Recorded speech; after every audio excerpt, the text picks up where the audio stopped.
이 말씀을 가지고 진실된 동정이라는 제목으로 은혜를 나누고자 합니다.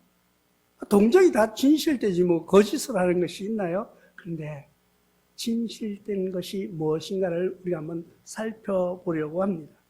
오늘 말씀의 첫 번째, 형제 사랑을 계속하고 계속하는 그것은 따뜻한 인내라고 생각합니다. 형제 사랑하는 거 한 번 사랑하는 거 쉬워요. 한 번쯤 뭐 도와주는 것, 아무리 어렵다고 할지라도 그 사람 한 번 도와주는 거 쉽습니다. 그러나 계속하기는 어렵다는 거예요. 그런데 하나님은 우리에게 형제 사랑하기를 계속하라고 말씀하고 있습니다. 계속하라고. 오늘 디모데전서 5장 10절에 보니까 선한 행실은 증거가 있어 혹은 자녀를 양육하며 혹은 나그네를 대접하며 혹은 성도들의 발을 씻으며 혹은 환난 당하는 자를 구제하며 혹은 모든 선한 일을 행한 자라야 할 것이라고 말씀하고 있는 것을 볼 수가 있습니다. 우리가 선을 행한다는 것 진짜 이 쉬운 게 아니에요. 말로 할 때는. 말로 할 때는 막 다 할 것 같아요. 그러나 정말 선을 행한다는 것, 또 요즘은 선을 행하고자 해도 받아주는 사람이 어떻게 받아들이느냐에 따라서 달라진다는 거예요. 나는 아무리 좋은 일로, 나는 선한 일로 했지만 받아들이는 사람이 그렇게 받지 않을 때는 어떻게 될까요? 오히려 내가 이상한 사람, 더 나쁜 사람으로 점찍히기 쉬운 세상을 살아가고 있는 것이죠. 이것은 뭐를 의미합니까? 사랑이 식어가고 있다는 거예요. 사랑을 사랑으로 받을 줄 모르는 거예요. 우리는 주는 사랑도 중요하지만 받는 사랑도 중요하다는 것을 알아야 한다. 디도서 1장 8절에는 오직 나그네를 대접하며 선행을 좋아하며 신중히 의로우며 거룩하고 절제하며 신중하게 하라는 거예요. 그리고 거룩하게 하라는 거예요. 그리고 절제할 줄도 알아야 된다. 사랑이라 그러면 누구 배고픈 사람을 찾아갔어요. 그런데 이 사람은 짜장면을 좋아해요. 근데 나는 우동을 좋아해요. 근데 내가 좋아하는 우동을 시켜주고 먹어! 이러면 그 사람이 나는 사실 우동 별로 싫어하는데요. 난 짜장면이 좋아요. 근데 그 사람 생각은 의미가 없어요. 그냥 내가 좋아하는 거, 내가 주고서 먹어 하면서 이걸 내가 사랑이라고 한다면요. 이거는 강요예요. 사랑이 아니라는 거예요. 사랑은 그 사람 편에서 생각하는 것이 사랑이에요. 상대편에서 상대방이 어떻게 생각하고 있느냐에 따라서 내가 그를 도와준다든가 아니면 같이 해주는 것. 그것이 진짜 사랑이다. 먹지도 못하는 걸 갖다 주고 자꾸 먹으라고 내가 좋아한다고 내 뜻대로 내 생각대로 하는 것은 사랑이 아니라 강요일 수 있다는 것을 우리는 알아야 합니다. 히브리서 기자는 13장 2절을 통해서 오늘 손님 대접하기를 잊지 말라 이로써 부지 중에 천사들을 대접하는 자도 있느니라고 말하고 있습니다. 손님을 대접하는데 그 사람이 누군지 몰라요. 그 사람이 누군지 모르고 대접하는 거예요. 그런데 그 사람이 아주 나한테 귀한, 나에게는 아주 꼭 필요한 그런 사람. 내가 만나려고 했는데 그 사람이 만날 수가 없는 거예요. 그런데 부지 중에 그런 사람을 만날 수도 있다는 것을 우리는 알아요. 그래서 우리가 길 가다가 어떤 쓰러진 사람을 도와줬는데 이 사람 도와주다가 자기는 지금 회사 취직하려고 면접 시험 보러 가다가 이 사람 때문에 늦었어요. 당연히 늦게 도착한 그 사람을 회사에서 쓸 리가 없겠죠. 늦게 도착한 그 사람을 사원으로 채용할 리가 없는 거예요. 왜 늦었느냐고 묻습니다. 오다가 보니까 어떤 불쌍한 사람이 있어서 변명하지 마. 세상은 믿어주질 않습니다. 시리에 빠져서 돌아서려고 하는 그때에 나타난 그 사람, 짠! 하고 나타난 그 사람. 그 사람이 회사 사장이었었네. 그 도와준 사람. 이럴 수도 있다는 거예요. 당연히 그 사람은 취직이 됐겠죠. 당연히 그 사람은 보상을 받았겠죠. 당연히 그 사람은 자기가 행한 착한 행실로 인하여서 부름받았겠죠.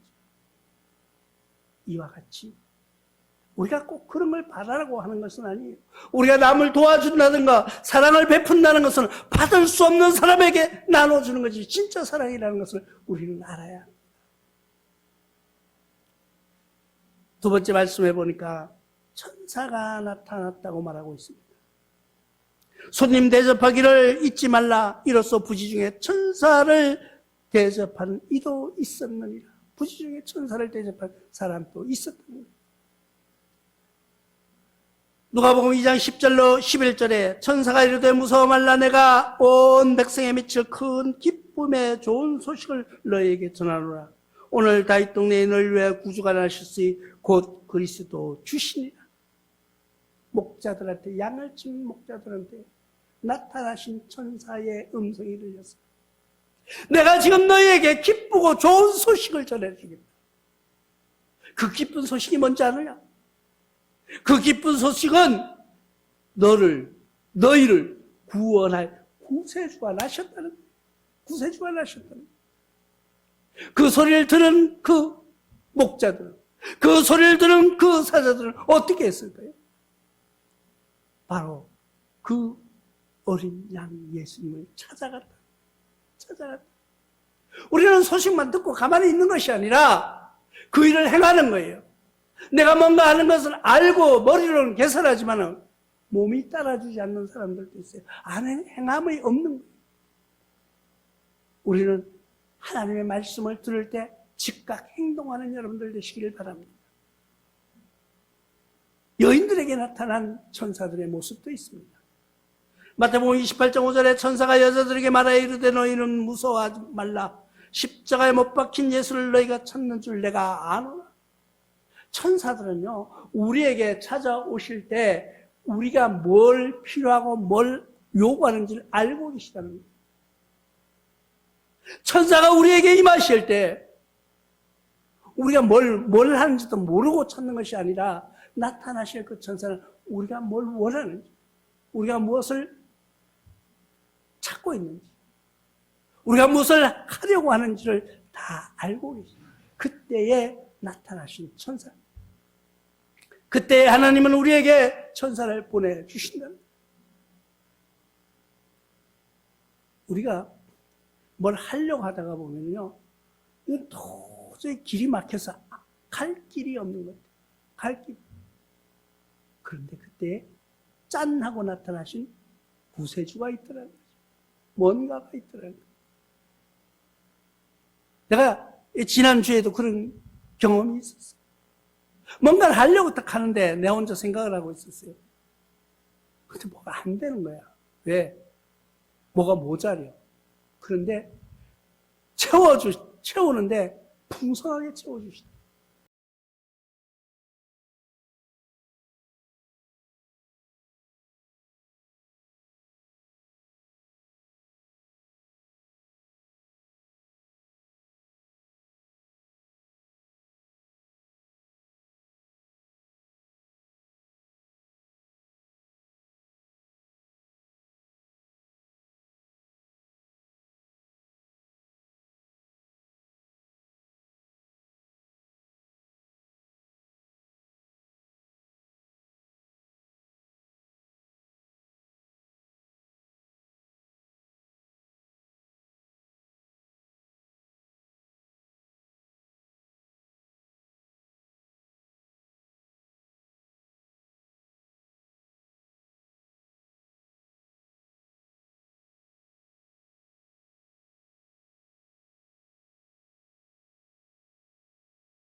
보여주려고 하는 건지, 아니면 내가 진짜 하나님 앞에, 내가 하나님 앞에 이거는 꼭 해야 돼. 하나님 나에게 주신 은혜가 감사해서 내가 어떻게 할까? 진실이 통한다는 거예요. 진실이. 그런데 우리의 신앙은 어떠냐는 거예요. 우리의 신앙은 무엇을 보고 가고 있느냐는 거예요. 남에게 동정하는 것도 그냥 누구 이름 내려고 하고, 남을 도와주는 것도 자랑하려고 하는 것은 아닌가 하는 것을 생각해 볼 필요가 있습니다. 내가 진실로 모든 것을 했을 때는 천사를 보내주신다는 거예요. 천사를 보내주신다.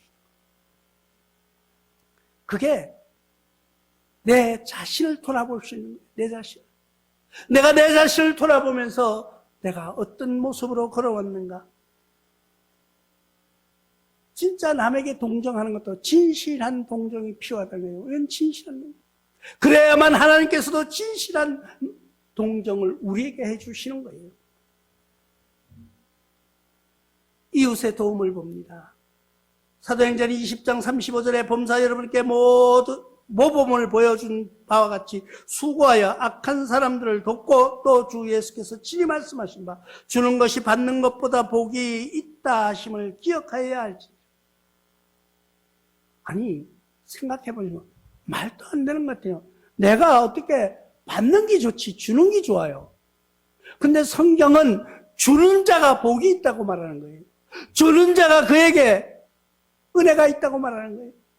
우리가 주는 자에게 하나님의 사랑이 있다고 말씀하고 계신 것을 우리는 기억하시기 바랍니다. 또 약자를 보살피라고 말합니다. 갈라디아서 6장 2절에 너희가 짐을 서로 지라 그리하여 그리스도의 법을 성취하라. 어려운 사람이 있으면요, 서로 도와줘. 그래, 사람인 자는 한자로 쓰면 사람인 자를 빛으로 두 개를 이렇게 그려놨어요. 왜? 한쪽이 넘어질라 이렇게 딱 받치고 있는. 그게 사람이 서로 받쳐주는, 넘어지지 않게. 내가 어떤 데 얼마나 재밌냐 하면은 벌을 이렇게 잡아내잖아요. 벌통에서 이렇게 벌을 이렇게 집어내면요, 저것끼리 딱 이렇게 잡아. 한 마리가 나가면 못 나가게 이렇게 자기네 발 그걸로 딱 잡고 쭉 달려 나온다니까요. 그러니까 이 한 마리 나가는 걸 못 나가게 잡아주는. 그걸 보면서 뭘 느끼냐? 야, 저렇게 미생한 곤충도 자기가 동료가 잡혀나가니까 죽는 줄 알고 그 잡아당기면서 살리려고 하는데, 우리 인간은 어떠냐? 우리 인간은요, 남이 넘어지면은 일으켜줄 생각하는 거 밟으려고 그래. 우리 인간은 내가 넘어지면은 나를 일으켜서 힘을 돋아주고, 나를 일으켜 세워서 새로운 길을 갈 수 있도록 만들어주는 것이 아니라 그냥 지지 밟아. 아이고, 막 그냥 니는. 이게 인간의 현실이란. 그런데 하나님은 우리에게 뭐라고 말씀하고 있습니까? 아니다. 진실하게 내 자신을 돌보듯이 도와주라는 거예요. 너희도 함께 갇힌 자처럼, 갇혀있는 자처럼. 너희가 몸을 가졌으면 학대받을 때 그게 내 자신을 돌아보라는 거예요. 남의 아픔과 고통과 시련 속에 있는 그를 바라보면서 나라면 어떻게 했을까? 내가 저 궁지에 몰려 있을 때 누군가가 나에게 따뜻한 손을 내밀어 주면 나는 금방 일어날 수가 있었을 텐데. 내 자신을 생각하라는 거예요. 내 자신. 남에게 뭐 큰 거 해주는 것이 아니에요. 말 한마디 위로해주고요, 내가 할 수 있는 선에서 최선을 다해서 도와줄 수 있는 삶, 그 경계를 지키시는 나와 여러분들이 되시기를 바랍니다. 그런데 또 누구를 돌보면 가난한 자를 돌보라는 게 가난한 자. 마가복음 1장 27절에 다 놀라 서로 들어 이르되 이는 어찌미뇨 권위 있는 새 교훈이로다. 더러운 귀신에게 명한 즉 순종하는 보다. 귀신도 예수님의 말씀을 듣고 순종하더라고요. 그 귀신은 누구에게? 그 가난한 자의 이 귀신이 들려가지고 이 사람은 지금 아무것도 예수님이 이 귀신 고쳐줘도 이 가난한 이 사람은 헌금 1,000원 낼 돈도 없는 사람이에요. 그런데 그 사람을 불쌍히 보고 고쳐주셨다는 거예요. 우리는 분명한 것은 내가 받을 수 없는 사람을, 내가 뭔가 돌려받을 수 없는 그 사람을 도와주는 것이 진짜의 도움이라는 거예요. 우리는 내가 갇혔을 때, 내가 어려웠을 때, 내가 지난날 이렇게 돌아다 보니까 너무 힘들었어. 내가 정말 지난날 뒤돌아보니까 너무나도 막 허덕이고 신용불량자가 돼가지고 이런 사람들도 그때 생각을 하면서 저런 사람이 얼마나 힘들었을까를 생각해 보는 거예요. 우리가 남이 배고프다고 그러면요, 요즘 사람은 뭐라 그래요? 라면이라도 끓여 먹지. 배고픈 사람이 라면이 있어서 안 먹고 배고프네요? 아니에요. 정말 배고픈 사람, 그 심정을 이해하는 여러분들이 돼야 되는 거예요. 우리는 항상 언제 어디서나 약자 편에 서서 하나님처럼, 하나님이라면 어떻게 하실 건가 하는 진실한 마음으로 바라볼 수 있는 힘을 기르는 여러분들 되시기를 주님의 이름으로 축원합니다.